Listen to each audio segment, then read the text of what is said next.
Guys, Brian back with a Casper update here, alright? This thing's up 4.98% as I'm making this video right now. This is on the daily chart, alright? You can see we had this trend starting up here, alright? Right up through here that was support, fell through it. Alright, and this is our second trend line down here that we have. Is this thing going to come the whole way back to this trend line, or is it going to continue up? Alright, let's take a look at some RSIs and some volume and stuff like that and see if we can get any clues here, okay? Like I said, this is on the daily chart right now. This thing looks like it might be ready to have a little run here, right? First off, let's put a support line in there that it's using right now, because it is using that as a support. Now you can see it had just a massive fall down through here, okay? This thing has just collapsed right down. Looks like to me that it has just consolidated in here for the past when is that, since Mainland, but roughly the last 2 weeks. It is just consolidated in this range. Looks like it might be ready for a move up here. Let's put the RSIs on in here and get a look. The daily, the stochastic is just about 3/4 of the way up, alright? But the regular RSI is at a 51, and if you're not familiar with these things mean, the stochastic RSI, the one right down here, when you're at the top like that, you're extremely overbought. Alright, so that means the price is probably going to cool down as it corrects down. When you're at the bottom, you're extremely oversold, and more than likely you're going to have a price increase as the thing goes up.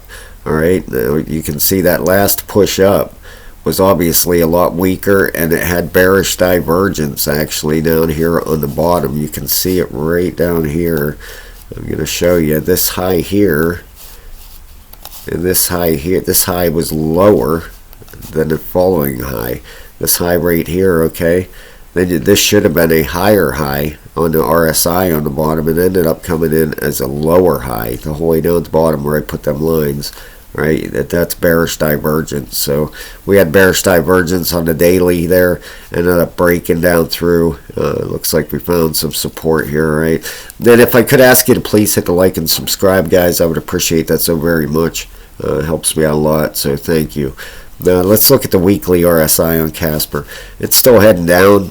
All right, so this thing on the long-term outlook here could looks like it could, of course, them weekly RSIs, they can spin right back up too. Let's look at the 12-hour. The 12 hours heading up and bullish right now. All right, and obviously we're getting a movement out of it. The 8-hour is getting towards the top, and the 4-hour. See where it's at right now. The 4 hours getting towards the top. All right, so could this thing play around in this range a little bit longer? Yeah, it absolutely could.